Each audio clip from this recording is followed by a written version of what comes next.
नमस्कार दोस्तों, मैं कुलदीप सिंह एक बार फिर से स्वागत करता हूं हमारे अपने चैनल धुरंधर क्लासेस यूट्यूब चैनल पर। जैसा कि हमारी चर्चा चल रही थी पेडालॉजी के ऊपर, हमने पेडालॉजी की लगभग 3 से 4 क्लासें पहले हो चुकी हमारी और आज हमारी ये 5वीं क्लास है। तो मैं एक बार फिर से आपको याद दिलवा देना चाहता हूँ कि अभी भी हमारे हाथ से समय नहीं निकला हुआ है, समय काफ़ी बचा हुआ है और अभी तक नोटिफिकेशन नहीं आया है। और नोटिफिकेशन आने के बाद लगभग आपको 2 से ज़्यादा 3 महीने मिलेंगे आपको, तो वो समय तो आपके लिए रिवीजन का समय रहेगा। तो अभी से आप तैयारी को जारी रखें। यदि आपकी अभी से तैयारी जारी रहती है और आप नोटिफिकेशन निकलने से पहले आप अपना रीड का जो सिलेबस है उसको पूरा कंप्लीट कर ले और इसके बाद जो नोटिफिकेशन निकलने के बाद जो समय आपके पास बचेगा तो वो सिर्फ और सिर्फ रिवीजन का रहेगा। तो हमारी जो प्लेलिस्ट है, यूट्यूब चैनल की प्लेलिस्ट है, उसमें आपको सभी क्लासें मिल जाएगी। जो सिलेबस है उससे भी क्लासें मिल जाएगी, प्लस जो पेडालॉजी का पोर्शन है तो उसकी भी क्लासें अभी अपलोड हो रही है। और मैं एक बात और याद दिलवा देना चाहता हूँ कि जो कई स्टूडेंट्स ये कंफ्यूज हो रहे हैं कि जो ये प्लेलिस्ट में सभी क्लासें हैं वो क्या ये प्री की है या फिर मेंस की। तो ये क्लासें प्री और मेंस दोनों के लिए क्योंकि प्री और मेंस में कोई सिलेबस वैसे लगभग सेम सिलेबस है, कोई ज़्यादा डिफरेंट नहीं है। हो सकता है 1-2 टॉपिक इधर उधर हो सकते हैं, लेकिन लगभग सेम सिलेबस है। तो आप तैयारी को जारी रखें और तैयारी रेगुलर रूप से करते रहें और रेगुलर रूप से वीडियो देखें। और हमारा भी पेडालॉजी का ये सिलेबस पूरा कंप्लीट होने के बाद हम रीड की जो प्रैक्टिस पेपर है उसको प्रैक्टिस पेपर को शुरू करेंगे। और जब तक यदि किसी स्टूडेंट्स ने सिलेबस को पूरा कवर कर लिया तो आप 2 गुना स्पीड से वीडियो देखना शुरू कर ले, क्योंकि 2 गुना स्पीड से आप वीडियो देखोगे, 1 से 2 बार आप वीडियो देख लेते हो तो आपको सभी टॉपिक अच्छे से समझ में आ जाते हैं। तो चलो शुरू करते हैं बिना देरी किए। जो आज की हमारी क्लास है पेडालॉजी की, हमने पहले कुछ क्वेश्चन करवा लिए थे। आज देखते हैं गणितीय भाषा का स्वरूप है। गणितीय भाषा का स्वरूप कैसा है? जोड़ का, घटाव का, गुणा का या ये सभी? तो गणितीय भाषा में जोड़ भी आती है, गुणा भी किया जाता है, और जोड़ भी किया जाता है, घटाव भी किया जाता है और गुणा भी किया जाता है। तो इसका राइट ऑप्शन हो जाएगा डी। तो डी इसका राइट ऑप्शन हो जाएगा। इसका राइट ऑप्शन क्या है? तो डी इसका राइट ऑप्शन है। अब आगे देखिए, आगे है गणित शिक्षण में गणितीय भाषा संबंधी समझ के विकास हेतु आवश्यक है। गणित शिक्षण में गणितीय भाषा संबंधी समझ के विकास हेतु आवश्यक है। क्या आवश्यक है? गणित की क्रियाओं को क्रमबद्ध रूप से समझना। दूसरा ऑप्शन देखो, विभिन्न दशाओं में गणितीय समस्याओं को समझना। तीसरा ऑप्शन, संप्रत्यों को संकेतों में प्रकट करने को समझना। और उपरोक्त सभी। इसका सही ऑप्शन कौन सा है? इसका सही ऑप्शन कौन सा है? तो गणितीय भाषा संबंधी समझ के विकास हेतु, तो क्रमबद्ध रूप से समझना, तो ये भी तो राइट है। अब नेक्स्ट देखिए, विभिन्न दशाओं में गणितीय समस्याओं को समझना, तो गणित की जो समस्या उसको विभिन्न दशाओं में देखना, तो ये भी राइट है। नेक्स्ट देखो, संप्रत्यों को संकेतों में प्रकट करने को समझना, ये समझना आ गया, ये भी समझना तो कि एक पॉजिटिव वर्ड है, तो ये भी राइट है। तो इसका राइट ऑप्शन क्या हो जाएगा? डी इसका राइट ऑप्शन हो जाएगा। इसका भी राइट ऑप्शन डी हो जाएगा। तो ये समझना तो एक पॉजिटिव वर्ड है, तो समझना यहाँ पे भी है, समझना दूसरे ऑप्शन में भी है और समझना तीसरे ऑप्शन में भी है। तो इसका राइट ऑप्शन क्या हो जाएगा? डी इसका राइट ऑप्शन हो जाएगा। नेक्स्ट देखिए, गणित शिक्षण में गणित की भाषा का प्रमुख गुण है। गणित के शिक्षण में गणित की भाषा का प्रमुख गुण है। तो गणित में शुद्धता होती है, ये सही बात है, क्योंकि जो गणित में एग्जैक्ट आंसर, क्लियर आंसर आते हैं, तो ये शुद्धता होती है, ये सही बात है। दूसरा है, गणित में यथार्थ ज्ञान होता है, ये भी सही बात है। गणित के में सक्षमता होती है, ये भी सही बात है। तो इसका भी राइट ऑप्शन क्या हो जाएगा? डी इसका राइट ऑप्शन हो जाएगा। आज के सभी सवालों में डी ऑप्शन ही आया है, क्या बात है? ये फर्स्ट सवाल में भी डी ऑप्शन, कोई गलत तो नहीं किया है। जोड़, घटाव, गुणा, ये तो राइट है।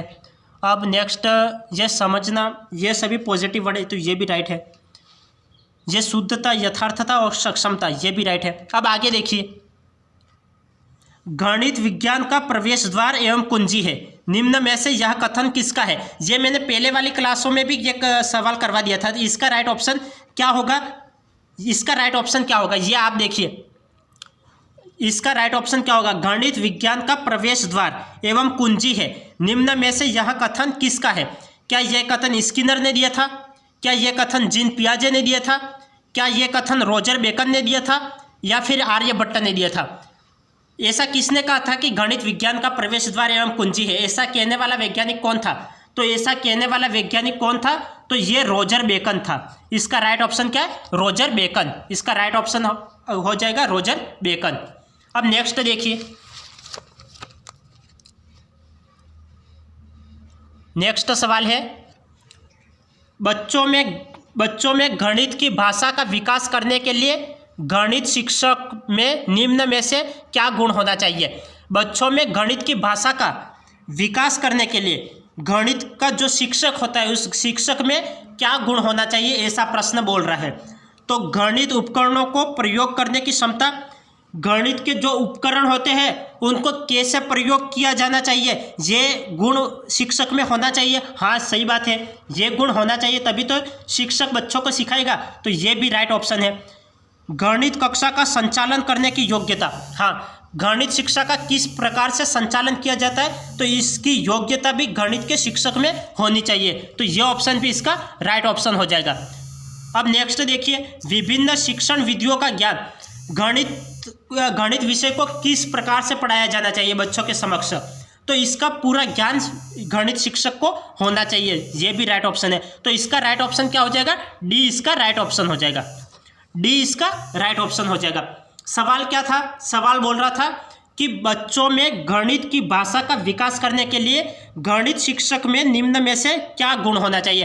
तो गणित का जो अध्यापक होता है उसमें क्या गुण होना चाहिए? तो गणित के जो उपकरण होते हैं उसका किस प्रकार से प्रयोग किया जाना चाहिए? तो उसका ज्ञान शिक्षक को होना चाहिए। कक्षा का किस प्रकार से संचालन किया जाना चाहिए, उसकी योग्यता भी होना चाहिए और उसका ज्ञान भी गणित शिक्षक को होना चाहिए। गणित में विभिन्न शिक्षण विधियों का ज्ञान, मतलब विभिन्न शिक्षण विधियों का ज्ञान गणित के शिक्षक को होना चाहिए। तो ये तीनों ऑप्शन राइट है, तो इसका राइट ऑप्शन क्या हो जाएगा? डी इसका राइट ऑप्शन हो जाएगा।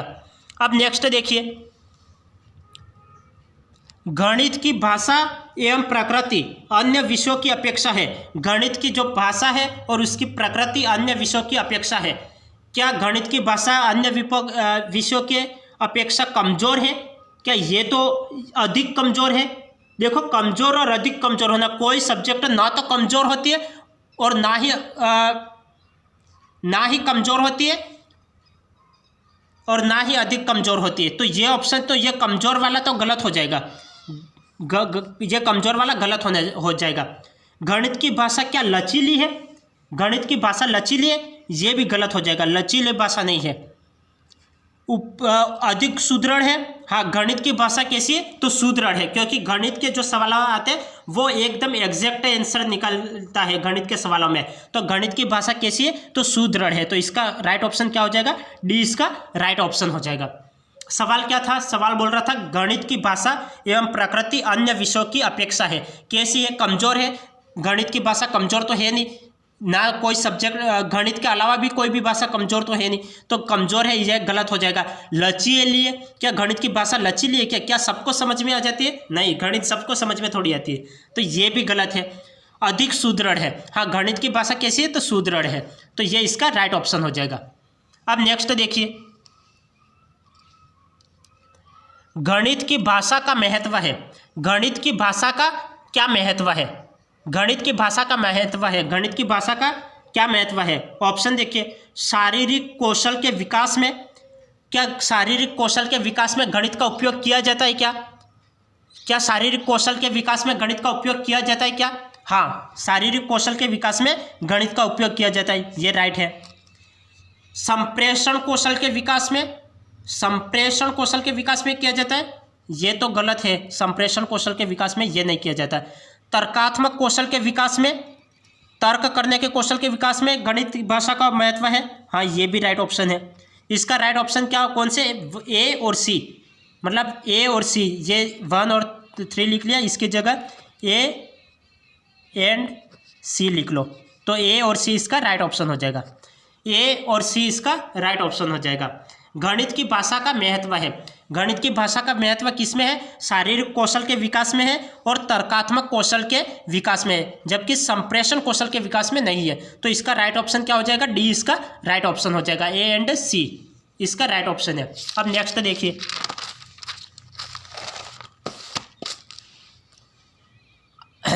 आगे है, गणित की भाषा में निम्न में से किसको सम्मिलित नहीं किया जाता है? गणित की भाषा में किसको सम्मिलित नहीं किया जाता है? तो गणित की भाषा में किसको सम्मिलित नहीं किया जाता है? तो गणितीय सिद्धांतों को सम्मिलित नहीं किया जाता है या गणितीय नहीं किया जाता है? किसको सम्मिलित नहीं किया जाता है? गणित की भाषा में गणित के सिद्धांत नहीं होंगे तो क्या होगा? गणित की भाषा में गणित के सिद्धांत नहीं होंगे तो क्या होगा? गणित के सिद्धांत तो होंगे, ये तो ऑब्वियसली सबको याद होगा, क्योंकि गणित सवाल बोल रहा है गणित की भाषा में निम्न में से किसको सम्मिलित नहीं किया जाता है? तो गणितीय सिद्धांतों को, गणित की भाषा में गणित के सिद्धांत नहीं होंगे तो हिंदी के सिद्धांत थोड़ी हो गए, तो गणित के सिद्धांत तो हो गए। गणितीय संकेतों को गणित की भाषा में निम्न में से किसको सम्मिलित, तो गणितीय संकेतों को भी तो सम्मिलित किया जाता है, सिद्धांतों को सम्मिलित किया जाता है, संकेतों को भी सम्मिलित किया जाता है, गणितीय पदों को भी सम्मिलित किया जाता है। तो यहाँ पे नहीं पूछा है, तो ये भी तो पॉजिटिव आ गया, ये भी पॉजिटिव आ गया, ये भी पॉजिटिव आ गया, तो नेगेटिव इनमें से कोई नहीं, तो ये नेगेटिव है। तो इसका राइट ऑप्शन क्या हो जाएगा? डी इसका राइट ऑप्शन हो जाएगा। डी इसका राइट ऑप्शन हो जाएगा। सवाल बोल रहा था गणित की भाषा में निम्न में से किसको सम्मिलित नहीं किया जाता है? तो गणित की भाषा, गणित के विषय में गणित के सिद्धांत हो गए, गणित के संकेत भी हो गए, गणित के पद भी हो गए। अब ये तीनों तो हो गए, तो कौन सा गलत ऑप्शन है? ये डी इसका गलत ऑप्शन है, क्योंकि उपरोक्त में से कोई नहीं, तो नहीं नेगेटिव पूछा था तो नेगेटिव में आंसर देना है, तो ये इसका गलत ऑप्शन हो जाएगा। अब नेक्स्ट देखिए, नेक्स्ट है, निम्न में से कौन से विकल्प में गणित की भाषा की झलक है? निम्न में से कौन से विकल्प में गणित के भाषा की झलक है? गणित के भाषा का उपयोग किस में किया जा रहा है? राम और सीता जा रहे हैं, तो राम और सीता जा रहे हैं, तो क्या इसमें गणित का उपयोग किया जा रहा है? क्या जा रहे तो जा रहे, इसमें कौन सा गणित का? ये तो पूरी की तो पूरी हिंदी में वाक्य दिया हुआ है, गणित का उपयोग तो हुआ है नहीं, तो ये नेगेटिव, ये गलत हो जाएगा। श्याम हापुड़ जा रहा है, हापुड़ जा रहा है या कहीं भी जाए, हमें इससे क्या लेना देना, ये भी गलत ऑप्शन हो जाएगा। यात्रा के दौरान मीरा ने 10 किमी की दूरी पैदल तय की, तो यहाँ पे 10 किलोमीटर कौन सा है? गणित है। यहाँ पे 10 किलोमीटर, यहाँ पे संख्या दे रखी है, तो यहाँ पे संख्या दे रखी है, तो यहाँ पे किसका गणित का उपयोग किया जा रहा है? तो इसका राइट ऑप्शन कौन सा हो जाएगा? सी इसका राइट ऑप्शन हो जाएगा। सी इसका राइट ऑप्शन हो जाएगा। सवाल क्या है? सवाल बोल रहा है कि किसमें गणित की झलक है, तो गणित का उपयोग किस वाक्य में किया गया है? राम और सीता जा रहे हैं, तो क्या इसमें गणित का उपयोग है? नहीं है, तो इसको क्रॉस कर लिया। श्याम हापुड़ जा रहा है, तो हापुड़ जा रहा है, तो इसमें क्या गणित का उपयोग किया गया है? क्या नहीं किया गया, तो ये भी गलत ऑप्शन हो गया।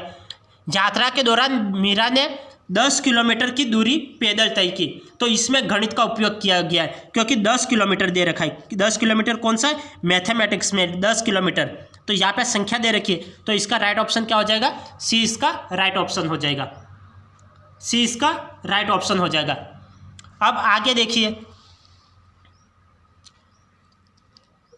आगे है, गणित में प्रश्नों को हल करते समय आंकड़ों की शुद्धता बनाए रखने के लिए हल को लिखा जाता है।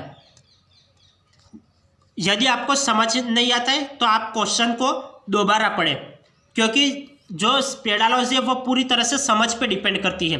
यदि आपकी समझ अच्छी है और आपको अच्छे से आपकी प्रैक्टिस कर रखी है तो सवाल आसानी से हो जाएगा।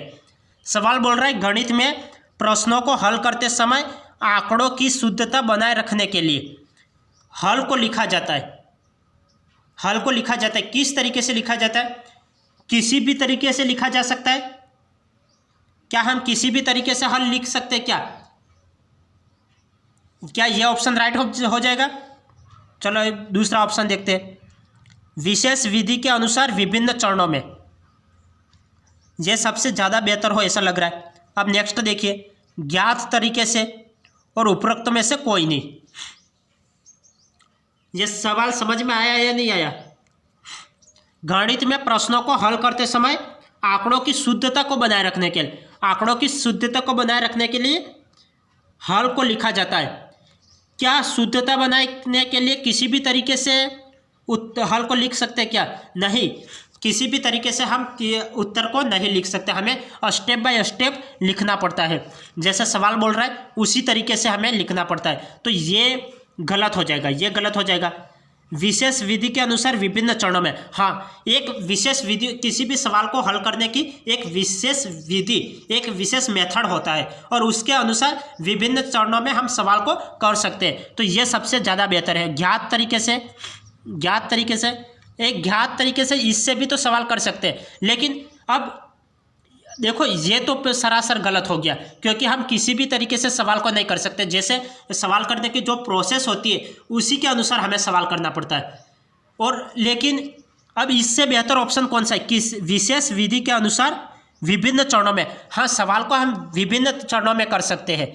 तो ये ऑप्शन कंडीशन फर्स्ट, जैसे हम सवाल करते हैं कंडीशन फर्स्ट, कंडीशन सेकंड, या case number first, case number second, इससे हम सवाल करते हैं। तो सबसे बेहतर ऑप्शन इन दोनों में से कौन सा है? ज्ञात तरीके से। एक ज्ञात तरीका तो होता ही है सवाल करने का, लेकिन उस तरीके से अलग भी। देखो हम सवाल को कितने 3 से 4 तरीके से हम प्रत्येक सवाल को करते हैं।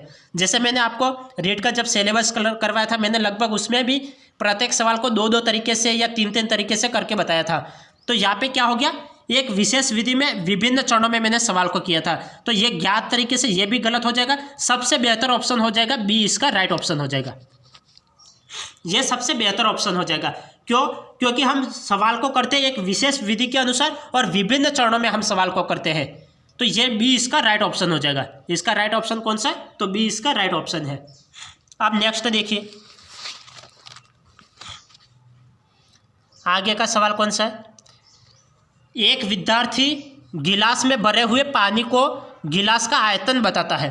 एक विद्यार्थी है, वो गिलास में भरे हुए पानी को गिलास का आयतन बताता है। छात्र को स्पष्ट नहीं है। छात्र को क्या स्पष्ट नहीं है? एक विद्यार्थी है, वो गिलास में भरे हुए पानी को गिलास का आयतन बताता है। यह तो सही बात है। छात्र को स्पष्ट नहीं है। आयतन तो बताता है लेकिन छात्र को स्पष्ट नहीं है। क्या स्पष्ट नहीं है? आयतन की अवधारणा क्या है, यह स्पष्ट नहीं है। आयतन की माप क्या, यह स्पष्ट नहीं है। आयतन का सूत्र क्या, यह स्पष्ट नहीं है। या फिर आयतन की इकाई, यह स्पष्ट नहीं है। देखो आयतन तो छात्र क्या, आयतन तो बताता है। देखो मैं आपको बोल रहा था कि यह समझ पे डिपेंड करता है, यह आपकी समझ पे डिपेंड करता है कि यह सवाल किस तरीके से, इसका राइट ऑप्शन क्या हो जाएगा। क्या आयतन तो सभी में लिखा हुआ है, आयतन इसमें भी है, सभी में आयतन दे रखा है, लेकिन यहाँ पे पीछे ये चेंज कर लिया। यहाँ पे अवधारणा दे रखी है, यहाँ पे माप दे रखा है, यहाँ पे सूत्र दे रखा है और यहाँ पे इकाई दे रखी है। तो इसका सही आंसर क्या हो जाएगा? छात्र को क्या स्पष्ट नहीं है? छात्र को क्या स्पष्ट नहीं है? एक विद्यार्थी गिलास में भरे हुए पानी को गिलास का आयतन बताता है। तो आयतन बताता है तो छात्र को स्पष्ट नहीं है। क्या स्पष्ट नहीं है? आयतन तो बताता है लेकिन इसकी यूनिट क्या होगी, ये छात्र को स्पष्ट थोड़ी होगा। यूनिट तो कोई भी हो सकती है। यूनिट तो हम ज्ञात करेंगे तो पता चलेगा ना, यूनिट कैसे पता चल जाएगा? तो छात्र को कौन सी यूनिट, यूनिट का मतलब क्या होता है? इकाई। तो छात्र को किस के बारे में ज्ञान नहीं होगा? इकाई के बारे में ज्ञान नहीं होगा। तो इसका राइट ऑप्शन क्या हो जाएगा? डी इसका राइट ऑप्शन हो जाएगा। डी इसका राइट ऑप्शन हो जाएगा, क्योंकि छात्र बताता है कि ये जो गिलास में भरा हुआ है वो उसका आयतन बताता है, लेकिन छात्र को स्पष्ट नहीं है। तो उसकी यूनिट की तो वो छात्र ज्ञात करेगा तब उसको पता चलेगा। तो उसको किसके बारे में स्पष्टता नहीं है? यूनिट के बारे में स्पष्टता नहीं है। तो इसका राइट ऑप्शन क्या हो जाएगा? यूनिट, इकाई इसका राइट ऑप्शन हो जाएगा। अब नेक्स्ट देखिए, चिंतन स्तर के शिक्षण का प्रतिमान दिया था। चिंतन स्तर के शिक्षण का प्रतिमान दिया था। चिंतन स्तर के शिक्षण का प्रतिमान दिया था। किसने दिया था? डेवी व लेविन ने दिया था, एकमैन ने दिया था, ब्लूम ने दिया था, या साकामाटा ने दिया था? साकामाटा, कोई भी ऑप्शन। देखो चिंतन स्तर के शिक्षण का प्रतिमान दिया था, किसने दिया था? चिंतन स्तर के शिक्षण का प्रतिमान किसने दिया था? डेवी व लेविन ने दिया था, एकमैन ने दिया था, ब्लूम ने दिया था, या साकामाटा ने दिया था? इसका राइट ऑप्शन क्या हो जाएगा? इसका राइट ऑप्शन क्या हो जाएगा? चिंतन स्तर के शिक्षण का प्रतिमान किसने दिया था? तो इसका राइट ऑप्शन होगा, इसका राइट ऑप्शन है डेवी व लेविन ने। तो चिंतन स्तर के शिक्षण का प्रतिमान दिया था, तो वह वैज्ञानिक कौन थे? तो डेवी व लेविन। तो डेवी व लेविन ने चिंतन स्तर के शिक्षण का प्रतिमान दिया था। तो ये एग्जाम में आ गया, तो आप क्या करोगे? चिंतन एवं स्तर शिक्षण का प्रतिमान, तो चिंतन से संबंधित बात आ गई, चिंतन स्तर की बात आ गई, तो उसका राइट ऑप्शन क्या हो जाएगा? डेवी व लेविन। तो इसका राइट ऑप्शन क्या है? डेवी व लेविन है। अब नेक्स्ट देखिए, वर्तमान पाठ्यक्रम का दोष है। वर्तमान पाठ्यक्रम, जो वर्तमान में जो पाठ्यक्रम चल रहा है उसका क्या दोष है? इसका दोष क्या है? पुस्तकीय ज्ञान पर बल, जो वर्तमान में अभी पाठ्यक्रम चल रहा है स्कूलों में, उसका क्या दोष है, ये हमें बताना है।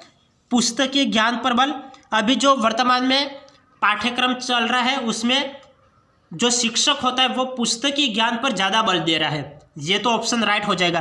तो ये भी तो दोष है, क्योंकि पुस्तकीय ज्ञान के अलावा जो सामाजिक ज्ञान होता है वो भी तो काफ़ी ज़्यादा मायने रखता है, और जीवन से रिलेटेड करके पढ़ाना वो ज़्यादा मायने रखता है। पुस्तकीय ज्ञान है एक तरफ से ये भी ठीक है, लेकिन इतना ज़्यादा महत्व नहीं रखता है। तो पुस्तकीय ज्ञान के अलावा बाकी ज्ञान भी ज़्यादा मायने रखता है, तो पुस्तकीय ज्ञान पर बल दिया जा रहा है। तो जो वर्तमान की पाठ्यक्रम है, वर्तमान की जो पाठ्य पुस्तक है उसमें पुस्तकीय ज्ञान पर ज़्यादा बल दिया गया है, तो इसका राइट ऑप्शन ये भी राइट ऑप्शन है। अब नेक्स्ट देखिए, विषयों में सहसंबंध का अभाव, विषयों में सहसंबंध का अभाव, हाँ विषयों में सहसंबंध नहीं है, जैसे हाँ संबंध नहीं है, जैसे सभी विषयों में क्या संबंध होना चाहिए, एक दूसरे से रिलेटेड होनी चाहिए। कहने की बात यह है कि सभी विषयों में, जैसे गणित की किताब है, विज्ञान की है, सामाजिक विज्ञान है, हिंदी, अंग्रेजी, सभी विषय में क्या हो ये सभी क्या होनी चाहिए? कोरिलेटेड होनी चाहिए, उसमें सहसंबंध होना ज़रूरी है। लेकिन ये किताबें एक दूसरे से कोरिलेटेड तो है ही नहीं, तो यहाँ पे कौन सा जो वर्तमान की पुस्तक है उसमें सहसंबंध का अभाव पाया गया है। तो ये पुस्तकें कैसी? सहसंबंध से अभाव है, सहसंबंध का अभाव, तो ये भी इसका राइट ऑप्शन हो जाएगा। लचीलेपन का अभाव, जो बच्चे हैं वो पुस्तकीय ज्ञान, बच्चों को ओनली फॉर पुस्तकीय ज्ञान दिया जाता है, और जो पाठ्यक्रम है वो इतना लचीला है नहीं, वो पाठ्यक्रम जो बच्चे के जीवन से रिलेटेड होता ही नहीं है, तो जिससे बच्चों को क्या वो बोझ लगता है, पाठ्यक्रम बच्चों को कैसा लगता है? बोझ लगता है। तो ज़्यादातर बच्चे पढ़ने में रुचि नहीं दिखाते हैं, तो ज़्यादातर बच्चे पढ़ने में रुचि नहीं दिखाते, जिससे क्या हो गया? लचीलेपन का अभाव। तो पाठ्यक्रम कैसा होना चाहिए? तो लचीलापन होना चाहिए, लेकिन वर्तमान में जो पाठ्यक्रम है उसमें लचीलापन नहीं है, तो ये भी इसका राइट ऑप्शन हो गया। तो इसका राइट ऑप्शन क्या हो जाएगा? डी इसका राइट ऑप्शन हो जाएगा, उपयुक्त सभी इसका राइट ऑप्शन हो जाएगा। तो वर्तमान जो पाठ्यक्रम है उसमें क्या क्या दोष है? तो इसमें दोष है पुस्तकीय ज्ञान पर बल दिया जा रहा है, तो ये भी एक दोष है। विषय वस्तु में सहसंबंध का अभाव, जो विषय वस्तु है वो कोरिलेटेड नहीं है, मतलब सहसंबंध नहीं, जो विषय वस्तुओं में सहसंबंध नहीं है, मतलब वो एक दूसरे से कोई रिलेटेड नहीं होती है, तो ये उसमें अभाव पाया गया। तीसरा है लचीलेपन का अभाव, जो पाठ्यक्रम होता है वो लचीला होना चाहिए, लेकिन लचीलापन है नहीं, जो पाठ्यक्रम है वो बच्चों को बोझ लगता है, तो ये भी इसका राइट ऑप्शन हो जाएगा। तो इसका क्या? डी इसका राइट ऑप्शन हो जाएगा, उपयुक्त सभी ये इसका राइट ऑप्शन है। नेक्स्ट देखिए, नेक्स्ट क्या है? शिक्षक को विषयों का ज्ञान होना चाहिए, शिक्षक को विषयों का ज्ञान होना चाहिए। शिक्षक को किस विषयों का ज्ञान होना चाहिए? गणित विषय का एक शिक्षक होता है, उसको देखो, शिक्षक का मतलब देखो, इसमें विशेष शिक्षक की बात नहीं की जा रही, गणित के शिक्षक की, हिंदी के शिक्षक की, या फिर साइंस के शिक्षक की, ऐसी कोई बात नहीं की जा रही। यहाँ पे शिक्षक दे रखा है, तो शिक्षक का मतलब वो हिंदी का शिक्षक भी हो सकता है, अंग्रेजी का शिक्षक भी हो सकता है, सामाजिक विज्ञान का भी हो सकता है, संस्कृत का भी हो सकता है, लेकिन यहाँ पे औपचारिक रूप से बोला गया कि शिक्षक को विषयों का ज्ञान होना चाहिए। तो शिक्षक को किसका ज्ञान होना चाहिए? क्या वो शिक्षक को गणित विषयों का ज्ञान होना चाहिए? क्या विज्ञान विषयों का ज्ञान होना चाहिए? गणित एवं विज्ञान विषयों का ज्ञान होना चाहिए? या स्वयं के विषय के अतिरिक्त अन्य विषयों की सामान्य जानकारी का? तो इसका बेहतर ऑप्शन कौन सा है? इसका आंसर आप टिक करो, इसका ऑप्शन तो आप भी टिक कर लो कि इसका राइट ऑप्शन क्या हो जाएगा।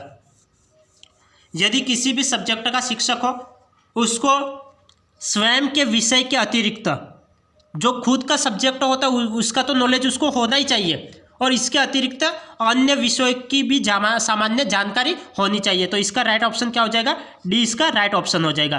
क्योंकि जो शिक्षक होता है, चाहे वो गणित का हो, विज्ञान का हो, हिंदी का हो, अंग्रेजी का हो, चाहे कोई भी शिक्षक हो, उसको स्वयं के विषय का ज्ञान तो होना ही चाहिए। दूसरी बात क्या है? स्वयं के विषय के अतिरिक्त भी अन्य विषयों की सामान्य जानकारी का होना जरूरी है।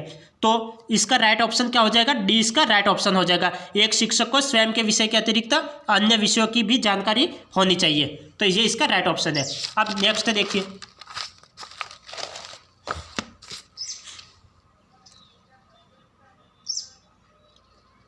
गणित एक ऐसी अमूर्त व्यवस्था का अध्ययन है। गणित एक ऐसी अमूर्त व्यवस्था का अध्ययन है जो कि अमूर्त तत्वों से मिलकर बनी है। गणित की उक्त परिभाषा दी है। ये परिभाषा किसने दी है? यह हमें पूछा गया है। यह परिभाषा किसने दी है? यह हमें पूछा गया कि गणित एक ऐसी अमूर्त व्यवस्था का अध्ययन है जो कि अमूर्त तत्वों से मिलकर बनी है। गणित की उक्त परिभाषा दी है। किसने दी है? बर्थलाट ने दी है, गैलीलियो ने दी है, मार्शल एच स्टोन ने दी है, या फिर कांट ने दी है। तो गणित एक ऐसी अमूर्त व्यवस्था का अध्ययन है जो अमूर्त तत्वों से मिलकर बनी है। ऐसा कहने वाला वैज्ञानिक कौन था?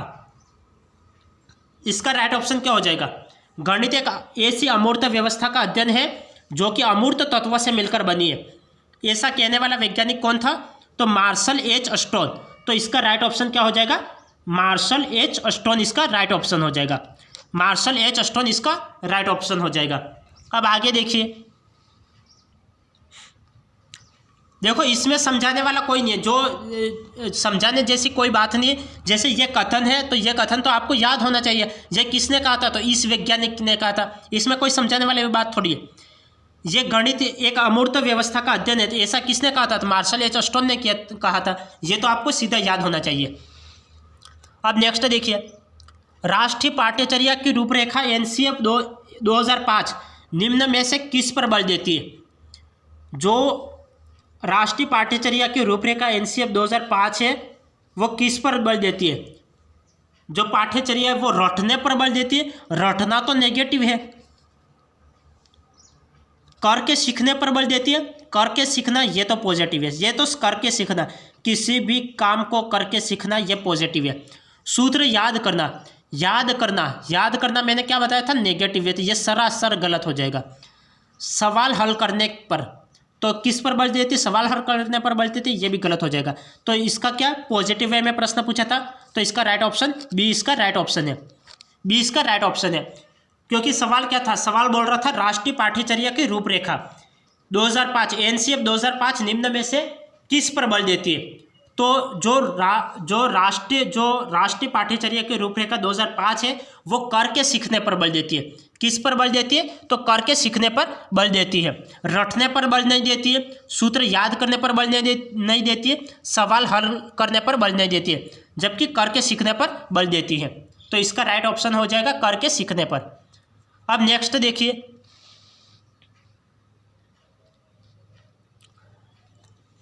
विद्यार्थी में रुचियों, संवेगों तथा मनोवृत्तियों, विद्यार्थी में रुचियों, संवेगों तथा मनोवृत्तियों का विकास गणित शिक्षण के किस पक्ष से संबंधित है? विद्यार्थियों में रुचियों, संवेगों तथा मनोवृत्तियों का विकास गणित शिक्षण के किस पक्ष से संबंधित है? ये किस पक्ष से संबंधित है? रुचि, संवेग और मनोवृत्ति का विकास गणित शिक्षण के किस पक्ष से संबंधित है? क्या ये ज्ञानात्मक पक्ष से संबंधित है? क्या ये भावात्मक पक्ष से संबंधित है? क्या ये क्रियात्मक पक्ष से संबंधित है, या उक्त सभी? इसका राइट ऑप्शन क्या हो जाएगा? विद्यार्थी की जो रुचि है, उसके जो संवेग है और उसकी जो मनोवृत्ति है वो उसके भावों से संबंधित होती है। किससे संबंधित होती है? उसके भावों से संबंधित होती है। तो इसका राइट ऑप्शन क्या हो जाएगा? भावनात्मक पक्ष, भावात्मक पक्ष से संबंधित है। जो विद्यार्थी है, कोई भी बालक है, उसकी रुचि क्या है, उसमें किस प्रकार से के संवेग उत्पन्न हो रहे हैं, उसकी मनोवृत्ति, वो किस प्रकार से के विचार कर रहा है, ये सभी विकास है वो उसके भावात्मक पक्ष से संबंधित है। ना कि ये क्रियात्मक है, ना ही ये ज्ञानात्मक है, ना ही ये क्रियात्मक है। ये कौन से है? तो भावात्मक पक्ष से संबंधित है। तो इसका राइट ऑप्शन क्या हो जाएगा? बी इसका राइट ऑप्शन हो जाएगा। नेक्स्ट देखिए, आगे है समाज में लेन देन। समाज में लेन देन, व्यापार, उद्योग इत्यादि व्यवसाय गणित पर ही निर्भर है। यहाँ गणित शिक्षण के किस मूल्य की ओर संकेत करता है? क्या ये सांस्कृतिक मूल्य की ओर संकेत करता है? क्या ये नैतिक मूल्य की ओर संकेत करता है? क्या ये सामाजिक मूल्य की ओर संकेत कर रहा है, या अनुशासन संबंधी मूल्य? बात किस की जा रही है? बात समाज की जा रही है, तो सामाजिक मूल्य। बात किसकी की जा रही है? बात समाज की जा रही है कि समाज में जो लेन देन चलता है, व्यापार चलता है, उद्योग चलता है और इत्यादि सभी प्रकार के व्यवसाय गणित पर ही निर्भर है। यह गणित शिक्षण के किस मूल्य की ओर संकेत देता है? तो यह एक सामाजिक मूल्य की ओर संकेत देता है। किस मूल्य की ओर संकेत देता है? तो सामाजिक मूल्य की ओर संकेत देता है। तो इसका राइट ऑप्शन क्या हो जाएगा? सामाजिक मूल्य। ये सी इसका राइट ऑप्शन हो जाएगा। नेक्स्ट देखिए, किसने कहा है कि गणित वह विज्ञान है जिसमें आवश्यक निष्कर्ष निकाले जाते हैं? ऐसा किसने कहा है कि गणित वह विज्ञान है जिसमें आवश्यक निष्कर्ष निकाले जाते हैं? ऐसा कहने वाला वैज्ञानिक कौन था? क्या हर्बर्ट ने ऐसा कहा है? क्या पेस्ट्रोलॉजी ने ऐसा कहा है? या बेंजामिन पेरिक ने कहा है? या सिम्पसन ने कहा है? तो ये ऐसा कहने वाले वैज्ञानिक कौन थे कि गणित वह विज्ञान है जिसमें आवश्यक निष्कर्ष निकाले जाते हैं? ऐसा किसने कहा है? तो ऐसा कहने वाले वैज्ञानिक थे बेंजामिन पेरिक। तो ऐसा कहने वाले वैज्ञानिक कौन थे? तो बेंजामिन पेरिक। तो इसका राइट ऑप्शन क्या हो जाएगा? सी इसका राइट ऑप्शन हो जाएगा कि गणित वह विज्ञान है जिसमें आवश्यक निष्कर्ष निकाले जाते हैं। यह किसने कहा था? तो बेंजामिन पेरिक ने कहा था। अब नेक्स्ट देखिए, गणित शिक्षण में कक्षापयोगी उद्देश्यों के निर्धारण में कौन से बिंदु को ध्यान में रखना आवश्यक है? गणित शिक्षण में कक्षा के उपयोगी उद्देश्यों के निर्धारण में कौन से बिंदु को ध्यान में रखना आवश्यक है? विषय वस्तु की विशेषताओं को ध्यान में रखना चाहिए, या फिर विद्यार्थियों के स्तर को ध्यान में रखना चाहिए, या अपेक्षित व्यवहारगत परिवर्तन को, या उपयुक्त सभी? तो गणित के शिक्षण में कक्षा उपयोगी उद्देश्यों को निर्धारण में कौन से बिंदु का ध्यान रखना आवश्यक है? तो विषय वस्तु की कौन कौन सी विशेषता है उसका ध्यान रखना। हम जिस विषय को पढ़ाते हैं उसकी क्या क्या विशेषता है उसको, तो इसका तो शिक्षक को ज्ञान होना चाहिए। तो ये तो राइट है, इसको ध्यान में रखना चाहिए। विद्यार्थियों का किस प्रकार का स्तर है उसको भी ध्यान रखना चाहिए, क्योंकि आप छठी कक्षा के विद्यार्थियों को पढ़ाते हो और 8वीं कक्षा की किताब उठा के पढ़ाते हो, या 8वीं के स्तर का पढ़ाते हो, तो क्या ये उचित है? क्या नहीं, ऐसा उचित नहीं। आप छठी कक्षा के बच्चों को पढ़ाते हो तो छठी कक्षा के स्तर का ही ज्ञान बच्चों को देना चाहिए, ना कि 8वीं कक्षा का। तो विद्यार्थियों का स्तर का भी ज्ञान शिक्षक को होना चाहिए। अब अपेक्षित व्यवहारगत परिवर्तन, हाँ व्यवहारगत परिवर्तन, इसका भी ध्यान होना चाहिए। अब क्या है कि जो बिंदु किसका ध्यान होना चाहिए? विशेषता का भी ध्यान होना चाहिए, स्तर का भी ध्यान होना चाहिए और परिवर्तन का भी ध्यान होना चाहिए। तो इसका राइट ऑप्शन क्या हो जाएगा? डी इसका राइट ऑप्शन हो जाएगा। डी इसका राइट ऑप्शन हो जाएगा। तो आज की क्लास को हम यही एंड करते हैं। यदि किसी स्टूडेंट्स ने अभी तक चैनल को सब्सक्राइब नहीं किया तो आप चैनल को सब्सक्राइब कर लें, बेल आइकन को क्लिक करना नहीं भूलें, क्योंकि आप बेल आइकन को क्लिक नहीं करते हो तो आपका जो नोटिफिकेशन आएगा वो नोटिफिकेशन आप तक नहीं पहुंच पाएगा। तो इसलिए बेल आइकन पर क्लिक ज़रूर करें। तो आज की क्लास को हम यही एंड करते हैं, फिर मिलेंगे नेक्स्ट क्लास में। तब तक के लिए आपका दिन शुभ रहे। धन्यवाद।